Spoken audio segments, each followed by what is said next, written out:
د دوست راډیو درنو اوریدونکو او د زرو پل خپرونې درنو مینوالو په سلامونو او نیکو هیلو مو هرکلی کوم.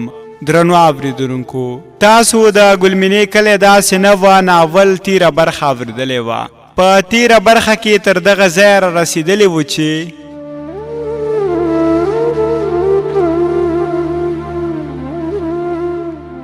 بادر مور ته وویل چې وایا ادا ګلمینه نه ده دا بل څوک ده. ای کلیوالو دا جنازه مو غلط ځای ته راوړې حال یې زر کوئ دا له دې ځایه یوسئ. د بادر غږ ته هېڅ چا ځواب ورنه کړ. هغه د خپلې خور تابوت ته کېناست او بیا یې د هغې سپینو سترګو ته وکتل نو خپل سر یې پر تابوت ووهه. د هغه سر وپړسېد او بېحاله شو.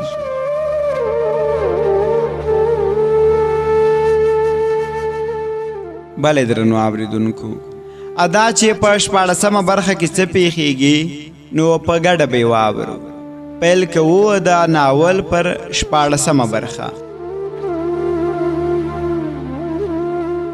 د ملک شیرګل او نور زامنو یې هم د دې حال په لیدو زړونه له ژړا ډک شول او ټول یو بل ته غاړې وتل او ښه په چغو یې وژړل. په کور کې د مرغیو په څېر غوغا جوړه کړه. له کورونو نورې مېرمنې راغلې. ټول کلیوال سخت غمجن شول. نر او ښځه د ملک کور ته راټول شوي وه. کله چې بادر په هوش راغی نو کوټې ته ننوت او هغه خپله ماشین راواخیسته.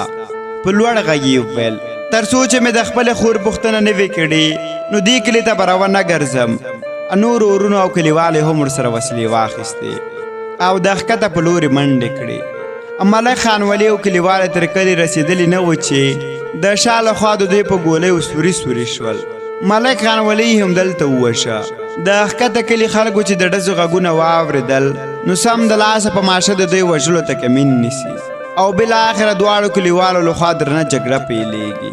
د جګړې په لومړۍ مرمۍ بادر په سر ولګېد او په هماغه ځای خپله ساه ورکړه. ورسره څنګ کې 4 نور کلیوال هم ولګېدل. د ډزو شور دومره شو چې ان د شپونکي تر کلي ورسېد. د شپونکي په کلي کې چې قومندان ډزې واورېدې نو زیرې پوستې ته یو کس ولېږه تر څو زر دې ځای ته راشي. قومندان او د شپونکي کلیوال د منځني کلي په لور را روان شول. کله چې هلته ورسېدل نو په کلي کې د ژړاګانو کوکې جوړې وې. ملک شیرګل هم سرې سترګې د خپلې لور تابوت ته وښکې تویولې. قومندان له ښځو پوښتنه وکړه خیر خو دی دا جنازه د چا ده؟ د ښځو له لور هېڅ چا ځواب ورنه کړ. هغه د ملک خواته ورغی او هغه نه پوښتنه وکړه. هغه وویل چې هغوی ظالمانو راته ګلمینه شهیده کړې ده. اوس مو ټول کلیوال تللي چې له هغوی نه غچ واخلي. او خدایه زه تباه شوم. له دې خبرې سره د قومندان د سر ویښته نیغ ودرېدل. په زړه یې وج درد شو. هغه د کلا څخه بهر ووت. بیا په بیړه د ښکته کلي په لور مزل شروع کړ. عسکر هم را ورسېدل تر څو د جنگ مخه ونیسي. دوی په ګډه سره د جنگ ځای ته ورغلل. جنگ ډیر شدید و. د دواړو خواو ډیر خلک لګېدلي وه. قومندان هوایي ډزې وکړې او په لوډ سپیکر کې یې وویل پولیس راغلي که مو ډزې بندې نه کړې نو دواړه خواوې به له سخت مرګ سره مخ شي. د قومندان له غږ سره د ډزو غږونه ودرېدل. عجب خان له څو کسانو سره په خپل کورولا موټر کې وتښتېد. سیمه پولیسو کلا بنده کړه. هغوی ټول خلک بې وسلې کړل. بیا په ګډه زخمیان او مړي راټول کړل چې په دې کې د منځني کلي د ملک شیرګل 3 زامن مړه شوي وه او 20 نور کلیوال زخمیان وه. خو د ښکته کلي هم 10 کسه لګېدلي وه چې په هغه کې هم 4 کسه وژل شوي وه. سخته ورځ وه. قومندان له روغتون څخه امبولانس راوغوښت او زخمیان یې روغتون ته انتقال کړ. قومندان له خپلو عسکرو سره د ملک شیرګل 3 زامن له ځان سره کلي ته یوړل. کله چې ملک دا حال ولید نو چغې یې شروع کړې او خدایه کوم غم ته وژاړم. لور او 3 زامن راته په یو ورځ ووژل. په ټول کلي کې د غم څپه خپره وه. په هر کور کې ماتم وه ځکه دوی د داسې پیښې تصور هم نه کوه. د شپونکي کلیوال هم د غمشریکۍ لپاره نر او ښځه د ګلمینې کلي ته راغلې وه. منځنی کلی ویر په سر اخیستی وه. خلکو جنازې یې وکړې او بیا یې دفن کړ. نو کله چې ګلمینه خخوله انو نازګله لوس سر هدیرې ته راغله او خلکو ته یې وویل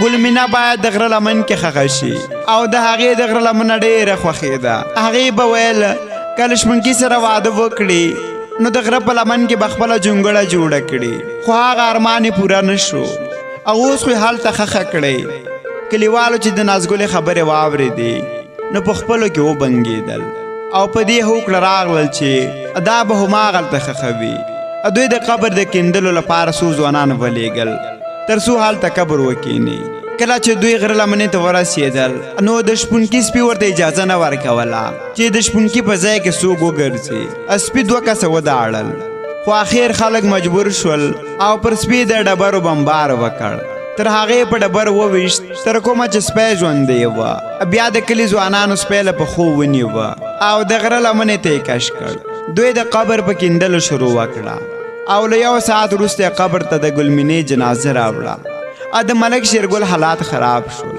او هغه باندې حمله راغله کلیوال هغه په منډه روغتون ته یوړ او پاتې خلکو هغه تورو خاورو ته وسپارل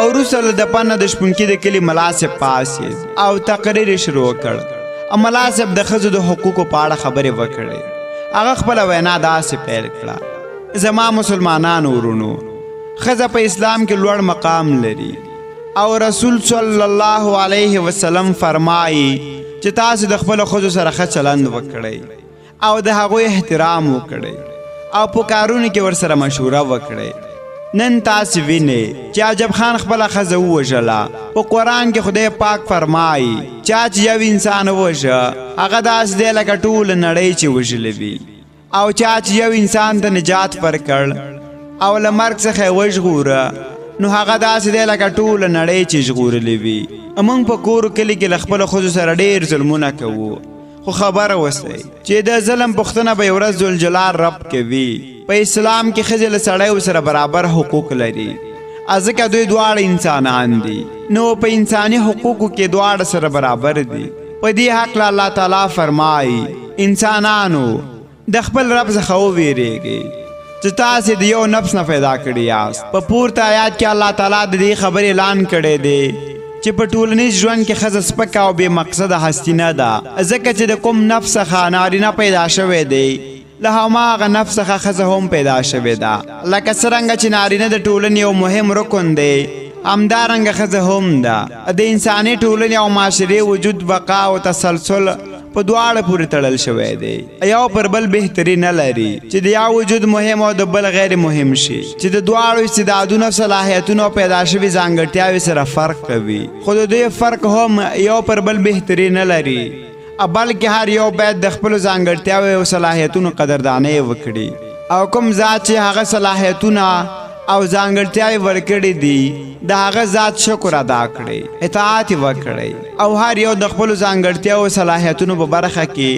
د ټولنې او معاشرې لپاره کار وکړئ ښځه نارینه په شان د ژوند حق لري که چا قصدن مړه کړه قاتل بې قصاص کیږي په ټولنه کې د کرامت شرافت او عزت حق لري د نارینه په شان په دې حق لا الله پاک فرمایي مونږ د آدم بچیانو ته عزت ورکړی دی په روا طریقې سره د مال ګټلو او د هغې د مالک کېدو حق لري د نارینه په شان له همدې وجې نه ورته اسلام په میراث کې برخه ټاکلې ده په خپل مال کې د تصرف او خرڅ کولو حق لري کولی شي چې په رواو کارونو کې خپل مال مصرف کړي د تعلیم حق لري خو هغه تعلیم چې د دې له فطرت او خلقت سره مناسب وي چې اسلامي ادب او اخلاق ورکې د خپو لاندې نشي او د ټولنې د ترقۍ او خوشحالۍ باعث وګرځي نه د اخلاقي فساد همدارنګه د ښځې عفت او ابرو ورکې خوندي وي د زده کړې او تعلیم سیستم شرعي وي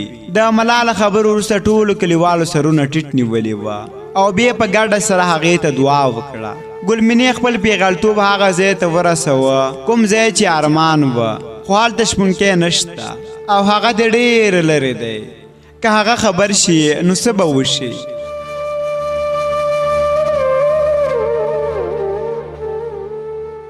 اوس دواړو کلو ترمنځ د جګړې 4 کاره برابرېږي خو دښمني له هماغسې پاتې ده.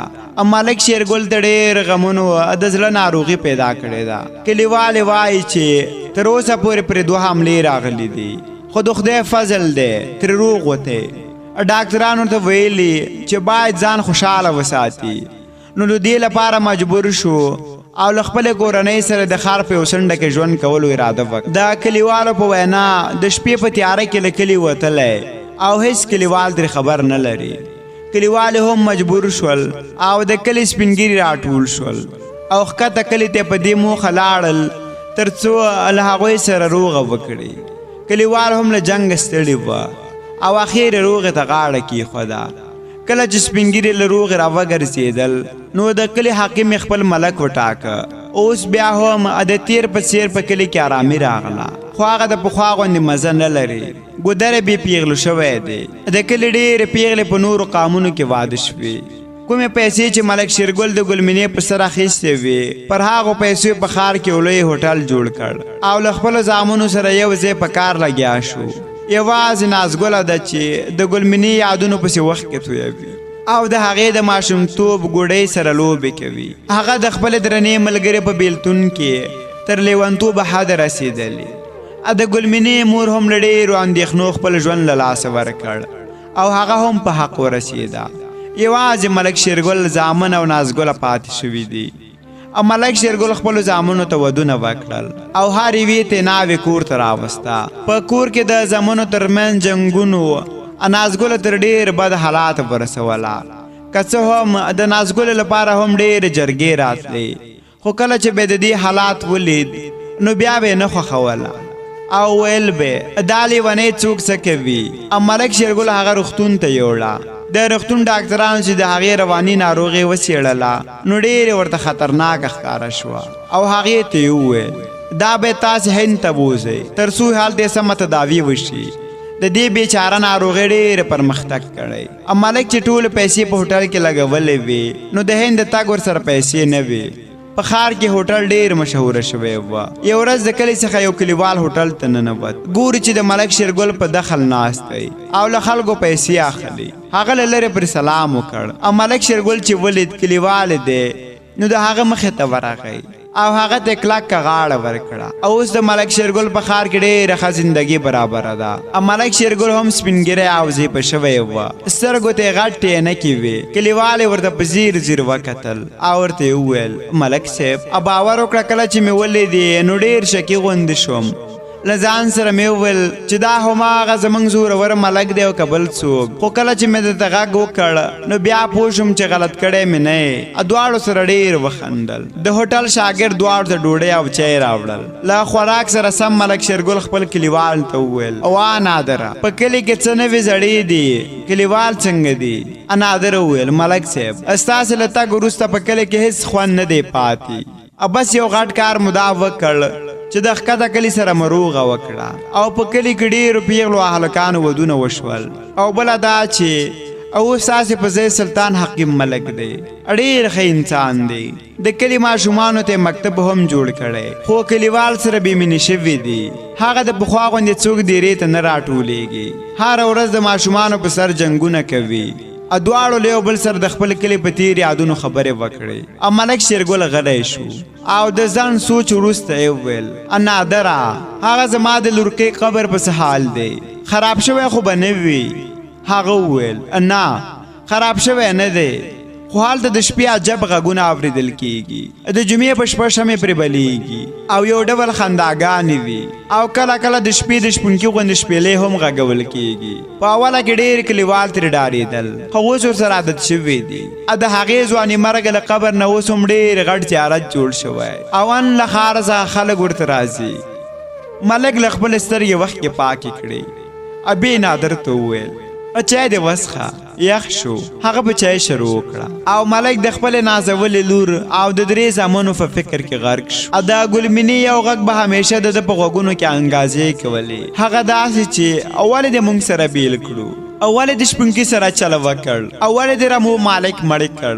د 4 کسانو قاتل ته په ویښه او خوب کې دې خبرې سخت ځوره وه. هغه ډېر پښیمانه وه خو اوس یې پښیماني په درد نه خوړله. نادر چای وڅښه او بیا ملک شیرګل نه د کلي تلو اجازه واخیسته. ملک ورته ډېر وویل چې له ده سره پاتې شي، خو هغه ونه منله او د خدای په امانۍ په حال کې ملک ته وویل چې یو وار کلي ته راشي، ټول کلیوال تاسو ته اندېښمن دي. هغه ورته وویل ضرور به درشم، خو یو وار نازګله هند ته وړم، چې له هند راغلم نو بیا به ټول کور دروړم په خیر. نادر ملک ته په حیرانتیا سره وویل ولې پر نازګلې څه شوي دي؟ ملک سر ښکته کړ او ورته یې وویل نادره بس دا ټول زما له وجې د پیسو په لالچ کې مې خپله لور عبدالرې زامن له لاسه ورکړ. نازګله چې د مشر لالا مې یوازینۍ نښه ده، هغه هم اوس د ګلمینې په بیلتون کې رواني تکلیف پیدا کړی دی. الله ځان سره ډېرې خبرې کوي، ژاړي، خندا کوي، خپل ویښتش کوي او کله ما په کور کې نه پرېږدي. راته وایي ته قاتل یې، ته ما وژنې، تا ګلمینه هم ووژله. نادر د ملک خبرو ډېر غمجن کړ، د هغه په اوږې لاس کېښود او ورته وویل الله جل جلاله دې رحم وکړي. ادا به د خدای پاک رضا وه، اوس هم وخت شته، توبه وکړه او خدای دې وکړي چې ورېره دې روغه شي.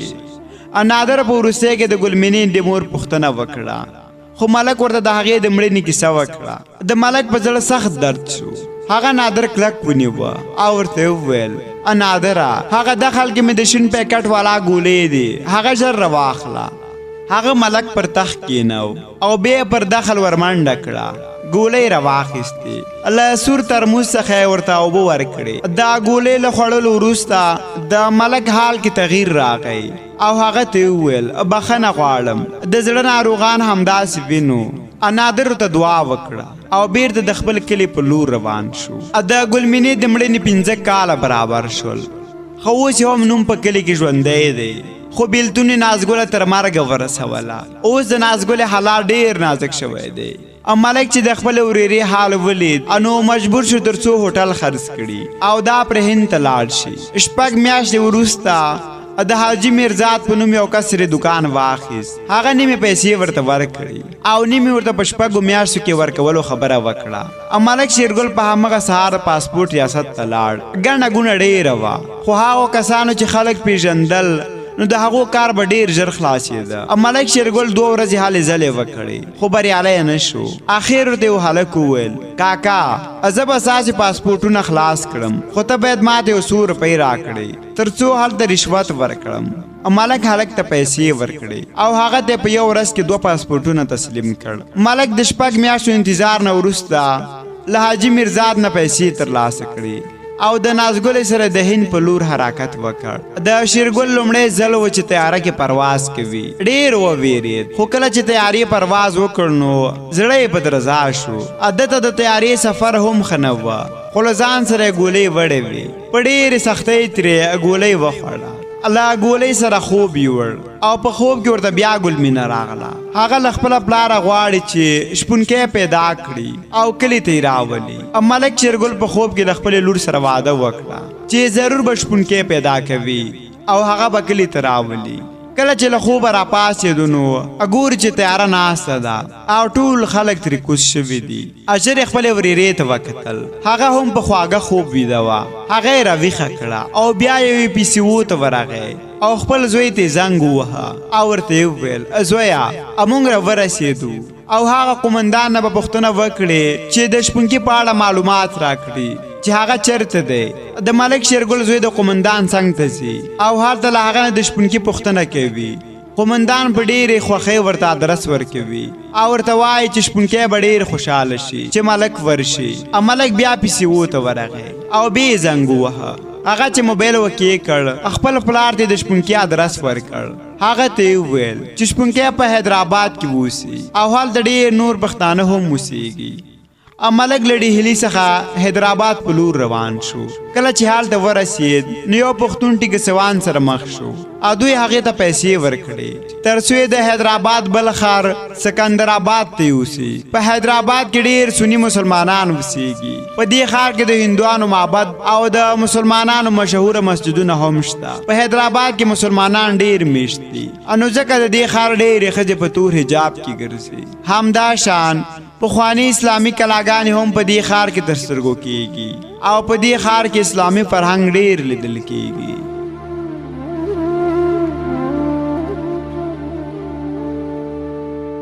درنو اوریدونکو، دا وا د ناول 14مه برخه چې ما نجیف الله صالح درته وړاندې کړه. دا چې 18مه برخه کې څه کېږي؟ آیا ملک به شپونکی پیدا کړي؟ آیا شپونکی به د ګلمینې له مړینې څخه خبره شي؟ آیا شپونکی به د ګلمینې له مړینې وروسته لیونی شي؟ او شپونکی به بیرته دې ته راضي کړي چې کلي ته یې یوسي او که نه؟ نو دا هر څه به په راتلونکې برخه کې واورو. تر بلې برخې چې ستاسو درنه چوپړ ته راځم، په پاک او سپېڅلي رب مو سپارم. هر چېرې چې یاست ښاد آباد د مینې ډک ژوند ولرئ. بې مینې بې جانانه مه شئ. ښه وختونه.